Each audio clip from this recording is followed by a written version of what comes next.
주님의 길을 예비하라. 낮아진 심령의 회복을 준비하자. 오늘 강림절을 맞이해서 강림절 설교로 대신하겠습니다. 덴마크 출신 젊은 철학자 가운데서 제렌 키겔케골이라고 하는 유명한 철학자가 있습니다. 우리에게는 죽음에 이르는 병이라는 책으로 잘 알려진 그런 철학자입니다. 이 키엘케골이라는 철학자는 그 이름 한글 표기가 어려워서 키엘케골, 키에르케고르, 또 키어케가드, 여러 가지 이름을 쓰입니다만, 여하튼 그 이름만큼이나 사상이 복잡하고 상당히 날카로운 이론을 가지고 있는 철학자인데, 유신론적인 실존 철학파입니다. 그래서 하나님이 살아계신 것을 믿는 철학자 중에 유명한 철학자는 하나입니다. 그런 덴마크 주류의 종파인 루터교의 종파로서 정통 루터의 후계자를 자청하면서 부패와 때로는 이 안주를 속해 있는 교회를 비판하면서 교회를 보호하고 교회를 대변하는 지식인 가운데 한 명이다 하는 그 중요한 인물입니다.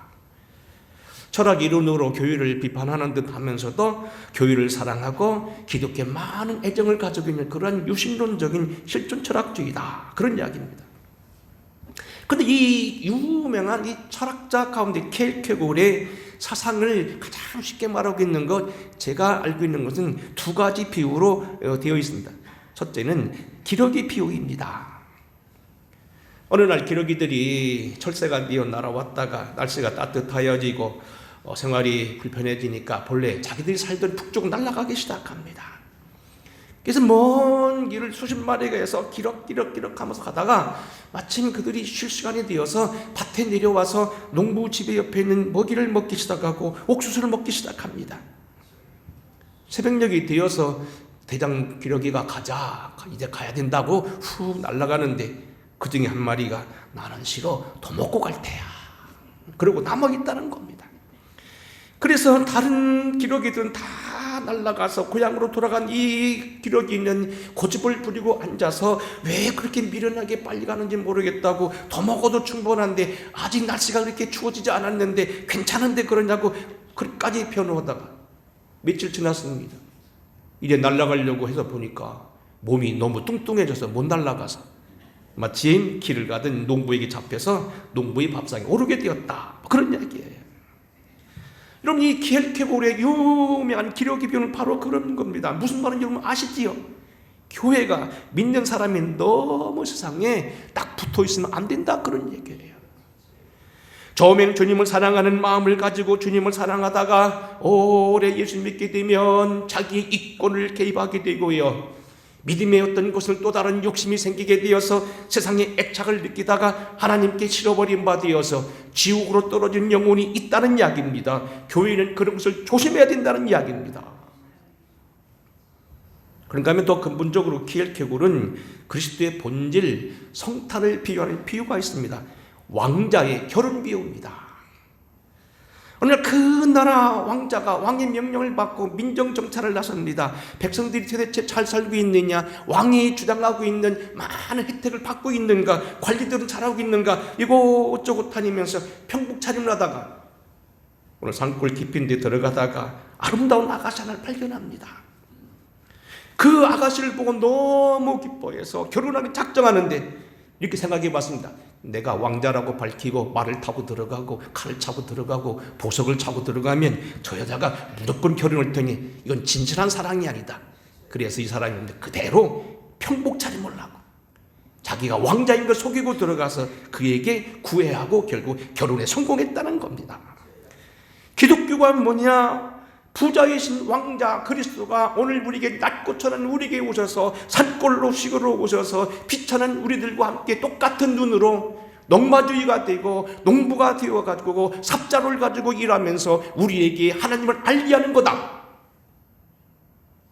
인도에 있던 시인이 기독교를 다 좋은데 어떻게 하나님이 신이 인간이 될 수 있는가, 이게 그가 마음에 안 들었다는 겁니다. 어느 날 그가 고민하면서 가는데 마침 비가 오려고 했는지 개미들이 쭉 와서 어딘가 이동하고 있는데 마침 저쪽에서 소가 몇 마리가 두벅두벅 걸어옵니다. 이 사람이 깜짝 놀랍니다. 뭐 인도 교가 가운데 자이나교라는 결혼은요 얼마나 어떤지요. 심지어는 우리가 농부를 안는다면 혹시 농사 짓다가 지렁이 밟으면 어떡할까? 살인이다. 그래서 그 사람들은 농부를 안고 상업만 한다는 거예요.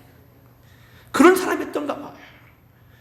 그래서 이 사람이 발을 동동 굴러가면서 개미야 비껴라 해도 사람 말을 못 들어서 그냥 그대로 지나가서 소가 뚜벅뚜벅 밟고 지나가니까 수 없는 개미가 죽는 모습을 보고서 갑자기 깨달게 있다는 겁니다. 아하, 내가 죽어가는 개미를 건지려면 개미가 돼야 된다. 하나님이 어떻게 인간이 될 수 있냐고 그런 늘 고민했는데 사실 알고 보니까 개미를 건지기 위해서는 개미가 되어야 되고 가난한 우리를 건지려면 하나님도 인간이 되어서 이 땅에 오야 된다. 거기서 바로 기독교의 비밀을 알았다는 겁니다. 그런 기독교 성탄의 비밀을 아름다운 그러한 아가씨 시골 여자와 거룩한 그 나라의 왕자와의 결혼으로 비유합니다. 사도 바울도 기독교의 본질 성탄을 곧 그리스도의 신부와 우리의 결혼의 만남을 표현하고 있습니다. 고린도서 11장 2절입니다. 내가 하나님의 열심으로 너희를 위하여 열심을 내노니 내가 너희를 정결한 처녀로 한 남편인 그리스도께 드리려고 중매함이로다. 우리가 예수 믿는 게 뭐냐? 우리가 정결하신 신부로 우리의 남편인 그리스도와 함께 중매하는 것이 바로 결혼하는 것이 우리의 기독교라는 겁니다. 예수님께서도 우리에게 주님에 대한 비유, 하늘에 대한 비유를 말하면서 여러 가지 비유 중에 특별히 결혼식에 대한 비유를 많이 말하고 재림도 다시 주님 다시 오는 걸로 표현한 것도 바로 그렇다는 얘기입니다. 어쨌든 덴마크 출신 이 유신론적인 켈케골 기독교의 본질을 성탄을 왕자의 결혼식으로 봤습니다. 자, 오늘 지금 우리는 벌써 지금 설교를 시작했습니다.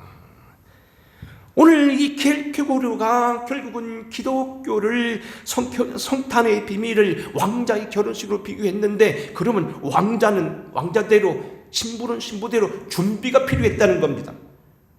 왕자는 틀림없이 가서 왜 하필이면 그 많은 재상들의 딸과 고급 관리들 딸이 있는데 불구하고 왜 하필 그 여자와 결혼한 이유를 설명했어야 되고 그래서 많이 아마 준비했을 것이지만 문제는 뭡니까? 이 처녀의 입장입니다.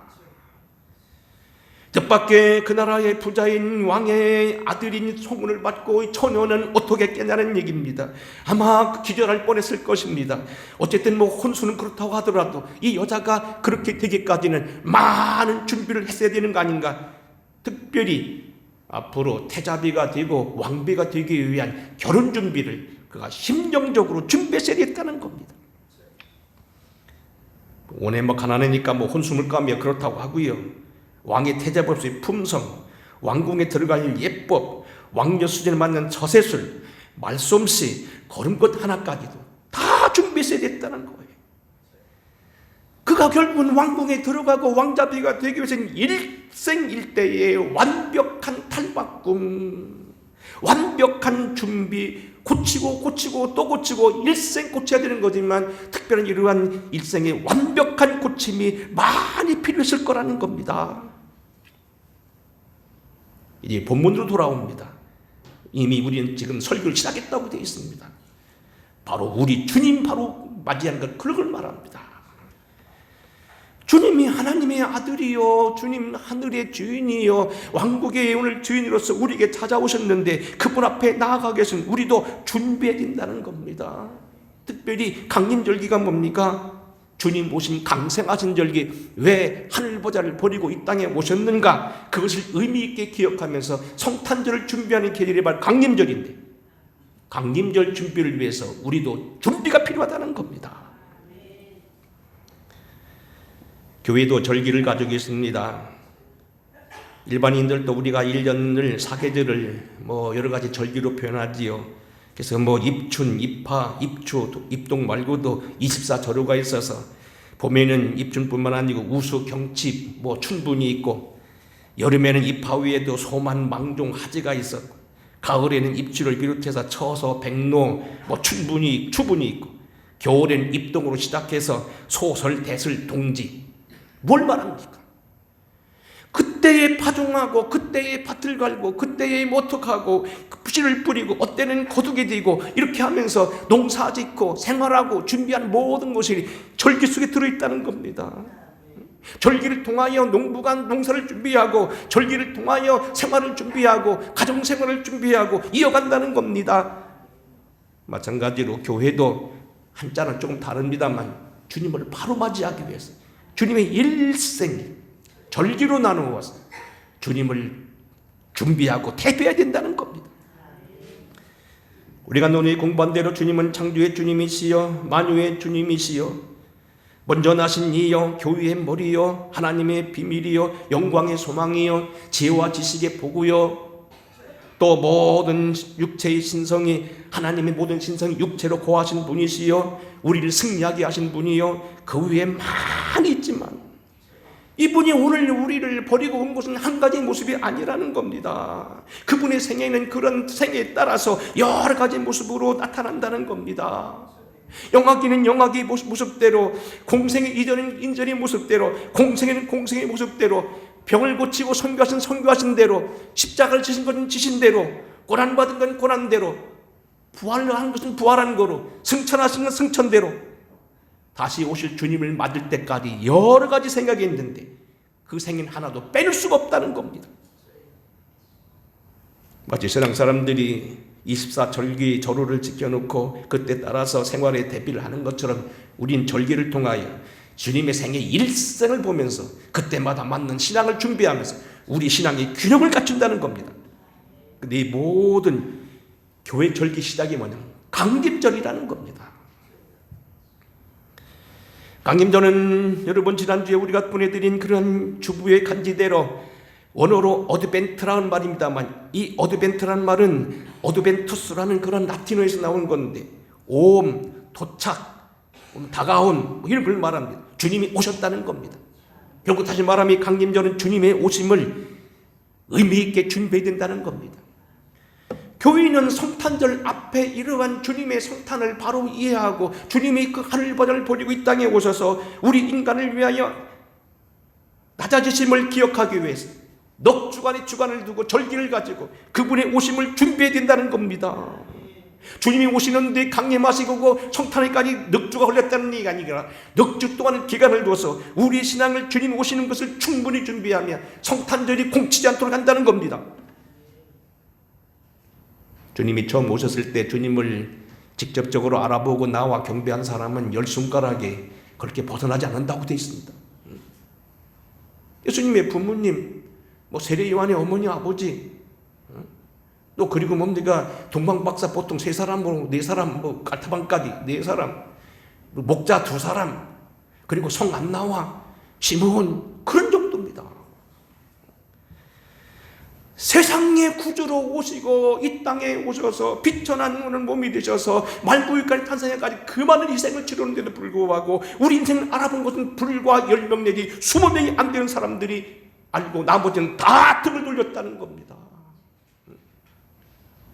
주님 재림을 포함해서 주님 오시는 것을 우리가 바로 준비해야 된다는 겁니다. 무엇을 준비해야 되는가?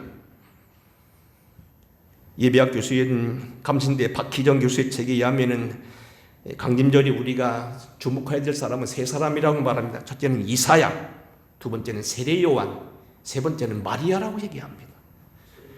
우리가 구약성경에 보게 되면 예수님의 생일을 이해하는 것이 많이 있지만 그 중에서 이사야는 대예언서 가지고 명확하게 예수님을 때마다 말마다 예언하셨습니다. 그래서 우리는 이사야서를 조심해야 됩니다. 두 번째는 이 예수를 증언하고 이사야처럼 증언한 그 사람이 세례 요한. 또 하나는 뭐냐면 이 모든 것을 몸으로 받아내고 예수 땅에 태어나게 하신 마리아, 성모 3사람의 말이 주목해야 된다는 겁니다. 그중 오늘 우리는 세례 요한입니다. 세례 요한은 예수님이 살아계신 신학시대에 활동했지만 신학적으로는 구약 최후의 예언자입니다. 마지막 예언자입니다. 그가 구약을 마치면서 주님 앞에 바톤을 넘겨주고 신약으로 넘어온 시대에 그가 준비하라고 한 사상이 있는데 그가 바로 누가복음 본문 3장 3절에 보게 되면 결국 이사야서 40장에 있는 말씀을 인용하면서 그 얘기를 이렇게 준비한다는 겁니다. 다시 한번 읽어보겠습니다. 3절입니다. 자, 시작. 요한이 요단강 부근 각처에 와서 제3을 받게 하는 회개의 소리를 전파하니 선지자 이사의 책에 쓴 바 광야에서 외치는 자의 소리가 있어 이르되 너희는 주의 길을 준비하라. 그의 오실 길을 곧게 하라. 모든 골짜기가 메워지고 모든 산과 작은 산이 낮아지고 굽은 것은 곧아지고 험한 길이 평탄해질 것이요 모든 육체가 하나님의 구원하심을 보리라 함과 같으니라. 너희는 주의 길을 준비하라. 오실 길을 곧게 하라. 삐뚤어지거나 장애물이 있거나 고통 있게 하지 말아라. 지난밤에도 제가 한 꿈을 꿨는데 우리 교인들인지 버스를 많이 태우고 가다가 제가 일종 면허는 일종 대형은 아니거든요. 근데 대형 버스를 운전하게 되었어. 한참 가는데 아주 험한 길이 생겼어. 앞으로 가도 못하고 뒤로 가도 못하는데 갑자기 옆에 있는 사람들이 많이 그분들이 길을 고쳐줘서 잘 갔던 기억이 나는데 험한 길, 갈 수 없는 길, 그 길이 뭔데 다시 고쳐져서 갈 수 있게 만들었다는 겁니다. 직행하게 해달라는 겁니다. 물론 이 이야기는 바로 이 세례 요한이 예수님을 증언하고 불신의 시대에 갇혔던 이 사람이 결국 구약의 마지막 예언자로서 신약으로 바토를 넘겨주며 그들이 회개하고 주의 길을 준비해야 된다는 걸 말하지만 이 말은 뭡니까? 결국은 우리가 준비해야 될 걸 말하는 거예요. 여러분 주기도문이 우리가 그렇게 살아야 된다는 걸 여러분 아십니까? 우리의 기도 제목은 결국 우리 그렇게 사는 겁니다. 세례 요한이 주님을 위해 준비한다는 건 결국 우리가 그렇게 살아야 된다는 얘기고 우리가 그렇게 준비해야 된다는 겁니다. 그래서 오늘 여기 세례 요한이 말하고 있는 거 긴 성경 같지만 크게 세 가지인데 사실은 본래 이게 한 주에 다 하는 건데 여러분들 설교가 많이 길다고 하니까 오늘은 3시간 나눠서 하겠습니다. 첫째 시간입니다. 첫째는 뭐냐면 거기 말씀입니다. 모든 골짜기가 메워지고입니다. 한번 따라서 하겠습니다. 모든 골짜기가 메워지고 골짜기가 메워지고 험하고 패이고 그리고 건너갈 수 없는 골짜기는 도다져야 된다는 겁니다. 이것은 뭐냐면 낮아진 심령, 상한 심령, 의기소침한 심령이 영적 회복을 경험하여 하나님을 바로 볼 수 있다는 겁니다. 너희는 주의 길을 예비하라. 주님 오심을 준비하고 곧게 하라. 막힘이 없게 하라. 방해를 받지 않게 하라. 어떻게 해야 되느냐? 제일 먼저는요 우리가 고침받아야 된다는 건데 우리 심령이 다시 올라와야 된다는 겁니다. 지나치게 낮은 거 믿고 된다는 얘기입니다. 성경의 뜻을 깊이 신학적으로 공부하는 풀빛 주석에는 이렇게 이 부분을 주석합니다. 신앙에 관심이 떨어진 바리새인들이나 기타 종교 지도자들이 하나님께 대한 관심이 다시 고조되어야 된다는 것으로 해석한다. 하나님을 떠나 있고 다른 데 정신이 팔리고 기러기처럼 떨어진 기러기처럼 먹는 데 정신이 팔렸고 하나님을 바라보지 못하고 있는 이 세상 사람들이 다시 그들의 심령이 하나님을 향하여 용기를 내야 된다는 겁니다. 하나님의 사랑을 잃어버린 상처받은 사람들. 오늘도 제가 좀 시간이 있어서 전에 한 설교를 제가 들어봤는데 기적적인 설교에 그 얘기가 나왔죠. 여러분들 그 말에 따라 좀 상처받았는지 모르겠습니다만 제게도 관한 얘기를 하겠어요. 우리에게는 의당 기적이 따라오는데 어떤 사람은 기적이 잘 안 일어나는가? 어려서부터 아버지 사랑, 부모 사랑을 받지 않은 사람이 힘들다 그랬는데 맞습니다. 저희 집 사람 얘기합니다만 저희 집 사람은 아버지 사랑을 참 많이 받고 6형제인데 제일 사랑을 많이 받고 제일 용돈도 가장 많이 받았을 운명이에요. 그래서 저 사람은요 조금만 기도하면 반짝해요. 대단해요. 돈 달라고 기도하면 그 다음 몇십만 생깁니다. 몇백만 생기고. 정말 내가 봐요. 어쨌든 문제는 뭐냐면 여기 낮아진 심정, 상처받은 심정. 한 가지는 그러면 아버지 사랑 못 받은 사람 기적을 체험하지 못하는 게 아니라고 했어요.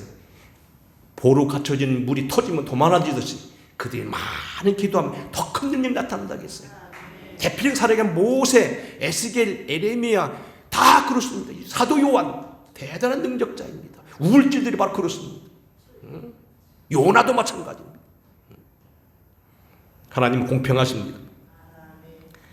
어쨌든 오늘은 하나님을 너무 어렵게만 생각하고 구말리 장천에 있다고 생각하는 사람들, 하나님은 나와 상관이 없고 나의 인생 문제에 개입하지 아니하고 나의 기도를 들었지 않았다는 분들, 사실 기도가 적어서 그렇습니다. 그것이 본인이 완악하든지 고집이 세워졌고 어쨌든 무슨 이유가 됐든지 환경적으로 상처를 받아 낮아진 심령들, 신앙적인 자존심이 적은 사람들, 너무 삭막해서 종교에 대해서 우습게 보는 사람들, 하나님을 바라볼 마음의 여유가 없고요, 그런 낙심에서 마음이 좁아진 사람들, 그들은 뭡니까? 도다져야 된다는 겁니다. 이사야 예언자가 결국 이것을 왜 그랬을까요? 이스라엘 여러분, 성지순례 해보면 말아요. 이스라엘 주변에는요 구릉이 많아요. 이 성지적으로 참 특징이 많은데요, 뻘건 산이 많고요, 구릉이 많아요. 요르단에서 이스라엘 국경으로 나오다 보면 거기 뭡니까? 몇십 분을 건너야 하는 아얄론 골짜기가 있습니다. 소위 왕의 대로 옆에, 요즘에 거기 약복강가도 그 밑에 자락이 있습니다. 아얄론 골짜기가 유명한 골짜기입니다. 갈릴리 호수를 출발해서요 북쪽 저쪽에 헐몬산으로 돌아가는 가이사르 빌립보 쪽으로 가게 되면 북부 상부 갈릴리라고 합니다만, 거기는 뭡니까? 뺑 돌아서 텔단을 지나 하솔로 나오는 훌라 분지라는 분지, 깊이 패인 분지입니다. 갈릴리 호수를 따라서 서해 바다 이르는 꾸불꾸불한 요단강길, 소위 성경에 보면 베리야길이라고 합니다만 험한 계곡입니다. 양쪽 산맥이 계속되는 푹패해진 그런 지역, 그 밑에 바로 여리고가 있고 그 밑에 바로 사해바다가 있습니다. 유명한 계곡들입니다. 그런데 이런 계곡들이 작으나 크나 수없이 있습니다. 물은 나라도요 저쪽 논산 쪽이나 서산 쪽에 가게 되면 산이 많고 구릉이 많지만, 특별히 이스라엘 땅은요 벌건 산이요 크지도 않은 나라에 어쩌면 그렇게 지형의 백화점이 많은지 골짜기가 무지무지하게 많습니다. 그걸 보고 얘기한 얘기입니다. 골짜기는 도다져야 된다는 겁니다. 새로운 치유와 회복이 필요한 사람입니다. 자기 연민이나 원망, 짜증, 자포자기에서 헤어나와야 될 사람들입니다. 요즘 말하면 거듭 말합니다만 심리학적으로 상처받은 사람들입니다. 성령의 만지심이 필요한 이입니다. 특별한 관심과 치유가 필요한 이입니다. 본인들로 말하면 특별하게 떼굴떼굴 둥그러면서 기도해야 될 사람들입니다. 쓴뿌리가 난 사람들입니다. 이런 사람들은 의도적으로 자기 심령을 돋아야 됩니다.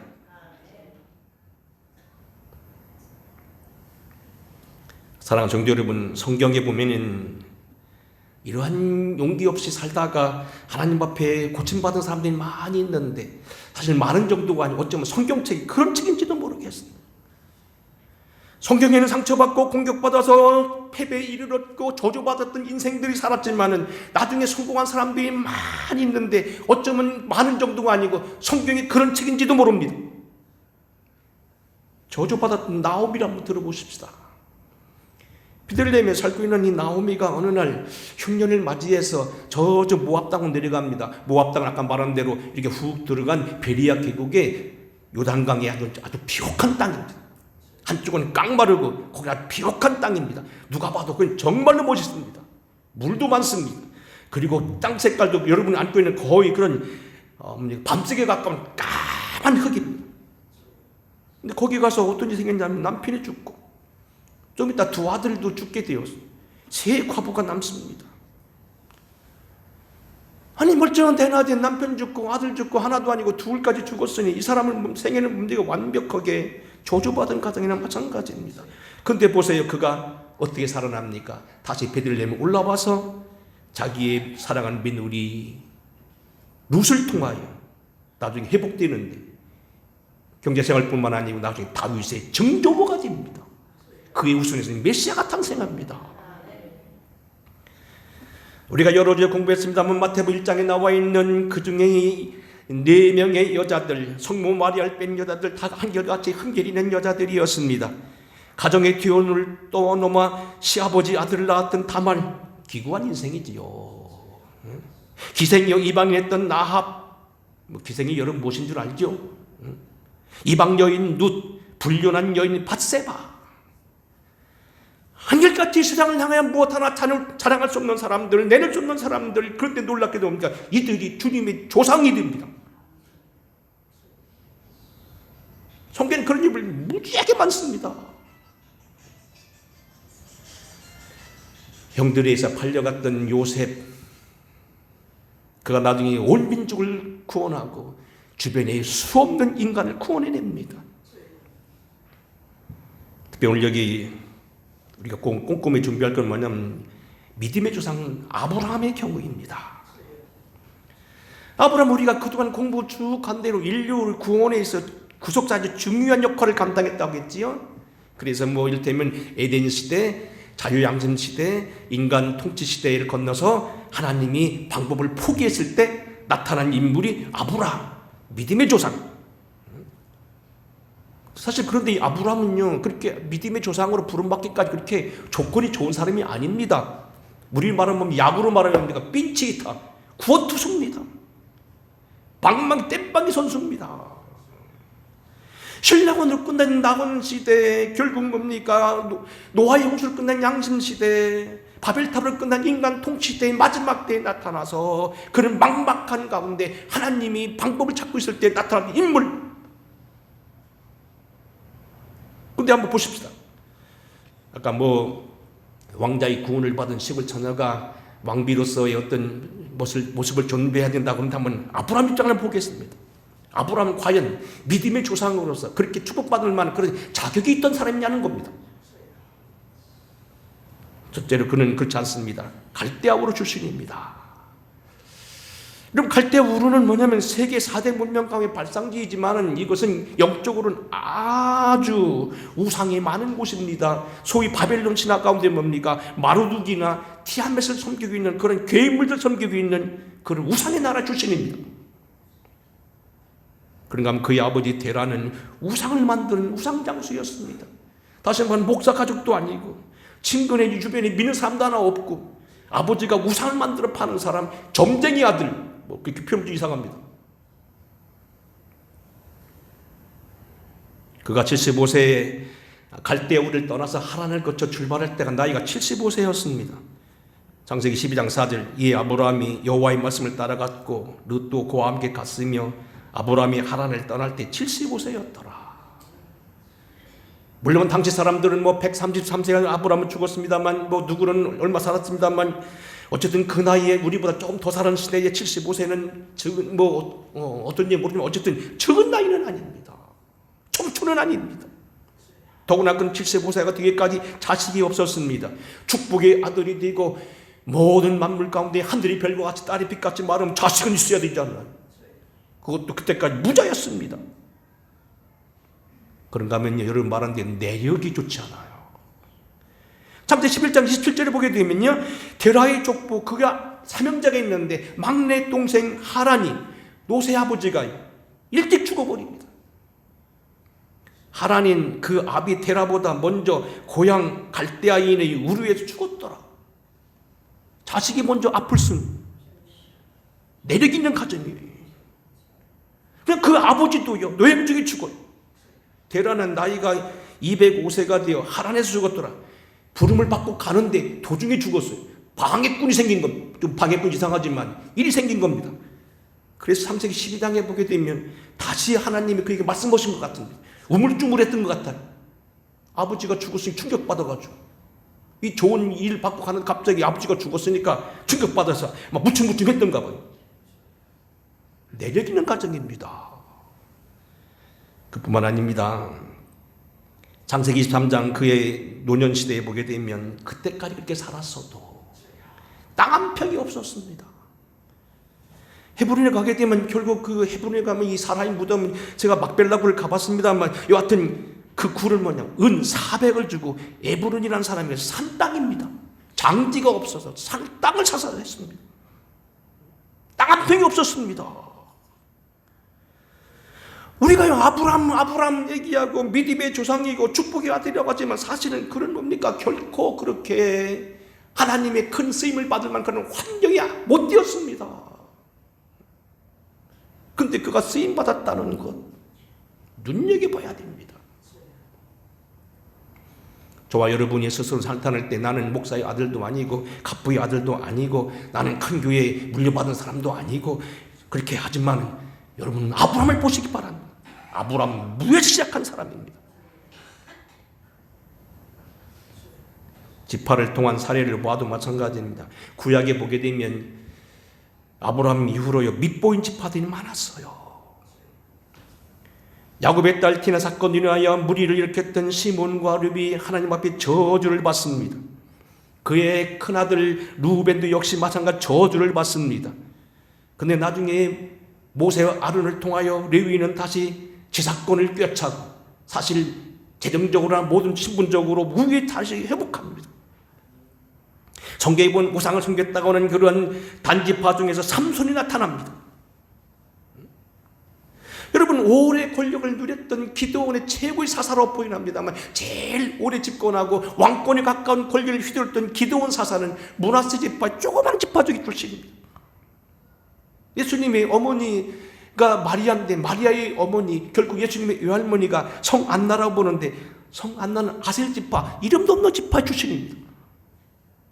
사울왕과 사도 바울은 베냐민 출신 가장 작은 지파 중에 하나였습니다. 어쩌면 유다 지파에 얹혀 사는 그러한 조그만 지파였습니다. 우리 분명한 사실은 뭐냐면 우리가요 하나님의 능력과 권능을 받기 위해서는 출신이 좋거나 뭐 신분이 좋거나 모든 조건이 좋아야 될 건 아니라는 겁니다. 문제는 우리가 하나님을 사랑하느냐 우리가 지나친 낮아진 것을 도도해야 되고 메워줘야 된다는 겁니다. 하나님을 바로 알기 용기를 내야 된다는 겁니다. 이제 한 시간의 설교를 끝내야 되니까 줄이겠습니다. 예수님을 바로 알려면 용기를 가져야 됩니다. 누가복음 24장 13절 이하 보게 되면 엠마오로 가는 제자들에게 예수님이 끼어듭니다. 그런데 그들이 예수님을 모르고 그게 누구냐고 하니까 막 야단을 칩니다. 그들이 눈이 가려져서 그인 줄 알아보지 못하거늘 그랬어요. 그들이 서로 이야기하며 문의할 때 예수께서 가까이 이르러 그들과 동행하시나 그들이 눈이 가리워져서 그인 줄 알아보지 못했더라. 왜 눈이 가려졌습니까? 슬픔이, 낙심이 눈을 가리고 있는 거예요. 너무 슬퍼하면요 능력이 보이지 않아요. 너무 슬퍼하면 기적이 가려지는 거예요. 도마가 제자들이 주님을 의심했습니다. 예수께서 이르시되 어찌하여 마음의 의심이 일어나느냐 부활 후에 책망하셨습니다. 마태복음 28장에 보게 되면 11제자가 갈릴리에 가서 예수께 지지하신 산에 이르러 예수를 배웁고 경배하나 아직도 의심하는 사람이 있더라. 자기들 눈으로 만져보고 먹어보고 만져보겠던 주님인데 의심하고 있더라는 겁니다. 여러분 슬픔은요 자신감을 잃으면요 상처받으면요 보이질 않아요. 그래서 뭡니까? 첫 번째 우리가 하나님을 바로 영접하기 위해서는 골짜기 심령이 메워져야 된다는 겁니다. 특히 여러분은 고린도전서 6장 요즘 새벽에 우리가 수요일날 공부합니다. 너희는 너희 자신의 것이 아니라 값으로 산 것이 되었은즉 너희 몸으로 하나님께 영광을 돌리라. 하나님은 제사는 상한 심령이라 상한 갈대를 꺾지 아니하시고 꺼져가는 등불도 진실로 끄지 아니하신 주님, 이 주님 앞에 여러분이 의도적으로 심령을 높아질 이유가 있습니다. 용기 내시기 바랍니다. 나는 우리 아버지가 장로님도 아니고 대대로 예수 믿는 사람도 아니고 관계없습니다. 물론 영향이 없다는 건 얘기는 아닙니다. 이삭은 아브라함 때문에 복받은 사람이니까. 그렇지만 그들을 두려워할 때보다 우리가 더 엎드려 기도하라는 겁니다. 낮아진 심령, 영적으로 비화된 심령, 가정에 어떤 환난이 들어왔고 내력이 있건, 아까 말한 아브라함이 동생이 먼저 죽음으로 그의 가정은 내력 있는 가정, 동생이 먼저 죽은 가정, 아버지가 도중에 죽은 가정, 내력이 있지만 그래도 아브라함이 이걸 이겨야겠습니다. 교회적으로도 회복될 일이 많습니다. 엊그저께 저희들이 김장을 해서 열 몇 분인가 이렇게 통을 담아서 드렸는데 우리 원로 사모님이 전화가 오셨어요. 여러 말씀 가운데 그런 말씀 하시더라고요. 목사님, 교회가 한번 그런 일을 당하면 일어나기가 쉽지 않아요. 생깨척보다 훨씬 어려워요. 제가 말씀도 안 했는데 당신 얘기하시더라고요. 그런 일을 한번 겪고 나면 교회가 쉽지 않아요. 목사님 힘내세요. 낙심하지 마세요. 경험이 많으신 원로 사모님. 교회적으로 해야 될 일이 많습니다. 힘내셔야 됩니다. 더디다고 여러분들을 욕하지도 마시고 스스로 비하하지도 마시기 바랍니다. 모든 골짜기 메워져야 됩니다. 회복해야 됩니다. 그렇게 될 줄로 믿습니다. 하늘 보좌를 버리고 바로 이 일을 위해서 오신 주님 앞에서 맞습니다. 주님, 우리는 부족한 건 내려놓고 주님을 바라봅니다. 믿음으로 그렇게 주님 함께 동행하시면서 우리의 심령을 다시 주의 이름으로 일으켜 세우는 저와 여러분 되기를 주의 이름으로 축원합니다. 고마우신 아버지, 주님을 맞이할 수 있는 준비, 세례 요한이 하신 말씀대로 주님의 오실 길 준비하고 그의 길을 곧게 하기 위해서 우리의 낮아진 골짜기가 도두어지게 하옵소서. 낙심하고 낭망하고 실패하고 원망하고 때로는 우리가 주님 너무 고통스러운 것 다시 일으켜 세우게 하여 주시고 우리의 골짜기를 메워 주님을 향하여 큰 손들어 우리가 맞이할 수 있는 우리 되게 하옵소서. 예수님의 이름으로 축복하고 기도하옵나이다. 아멘. 찬송 176장 드리겠습니다.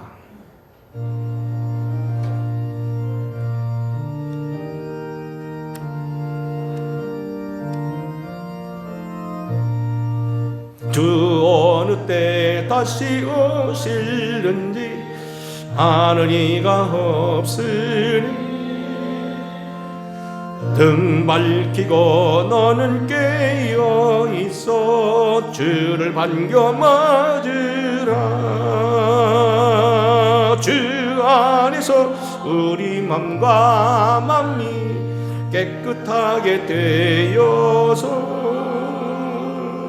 주 예수님 다시 오실 때에 모두 기쁨으로 맞으라. 주 오늘 다시 오신다면 부끄러움 없을까. 잘하였다 주님 칭찬하며 우리 맞아 주실까. 주 안에서 우리 몸과 마음이 깨끗하게 되어서